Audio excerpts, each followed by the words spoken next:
नमस्कार दोस्तों, आज की कहानी है हरतालिका तीज व्रत की।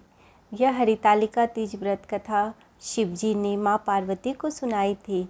शिव भगवान ने इस कथा में माँ पार्वती को उनका पिछला जन्म याद दिलाया था कि कैसे उन्होंने तपस्या की थी, कैसे उन्होंने भगवान शिव जी को पाने के लिए कितने कष्टों का सामना किया था। शिव जी कहते हैं, हे गौरा, पिछले जन्म में तुमने मुझे पाने के लिए बहुत छोटी उम्र में कठोर तप और घोर तपस्या की थी। तुमने ना तो कुछ खाया ना पिया, बस हवा और सूखे पत्ते चबाए। जला देने वाली भीषण गर्मी में भी तुम नहीं हटी, कपा देने वाले ठंड में भी तुम नहीं हटी, हमेशा डटी रही। बारिश में भी तुमने जल नहीं पिया। तुम्हें इस हालत में देखकर तुम्हारे पिता बहुत दुखी थे। उनको दुखी देखकर नारद मुनि आए और कहा, मैं भगवान विष्णु के भेजने पर यहाँ आया हूँ। वह आपकी कन्या से विवाह करना चाहते हैं। इस बारे में मैं आपकी राय जानना चाहता हूँ। नारद जी की बात सुनकर आपके पिता बोले, अगर भगवान विष्णु यह चाहते हैं तो उन्हें कोई आपत्ति नहीं है, परंतु जब तुम्हें इस विवाह के बारे में पता चला तो तुम दुखी हो गई। तुम्हारी एक सहेली ने तुम्हारे दुख का कारण पूछा तो तुमने कहा, मैंने सच्चे मन से भगवान शिव को वरण किया है, किंतु मेरे पिता ने मेरा विवाह विष्णु जी के साथ तय कर दिए हैं। मैं विचित्र धर्म संकट में हूँ। अब मेरे पास प्राण त्याग देने के अलावा कोई शेष उपाय नहीं बचा। तुम्हारी सखी बहुत समझदार थी। उसने कहा, प्राण त्यागने का यहाँ कारण ही क्या है?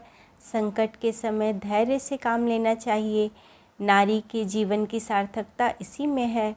जिसे मन से पति के रूप में एक बार वरण कर लिया हो, जीवन पर्यंत उसी से निर्वाह करना चाहिए।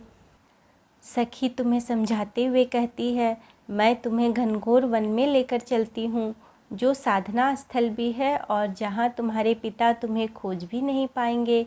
मुझे पूर्ण विश्वास है कि ईश्वर अवश्य ही तुम्हारी सहायता करेंगे।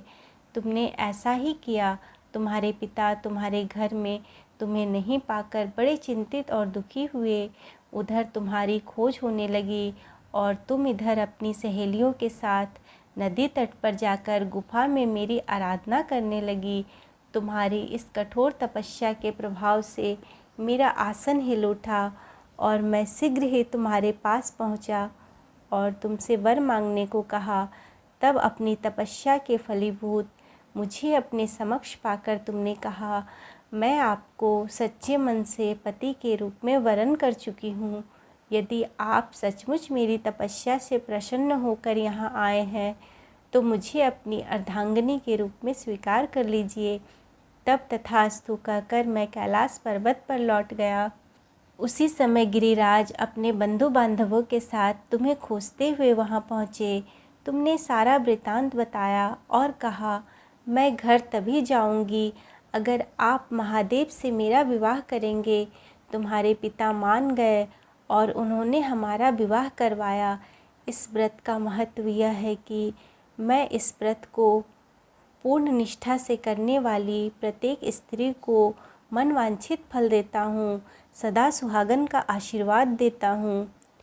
इस पूरे प्रकरण में तुम्हारी सखी ने तुम्हारा हरण किया था, इसलिए इस व्रत का नाम हरतालिका व्रत हो गया।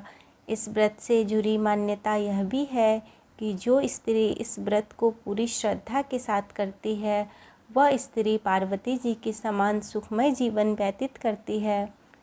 यह कथा सुनने से जन्म जन्म के पापों से मुक्त होकर स्त्रियों का सुहाग दीर्घायु रहता है।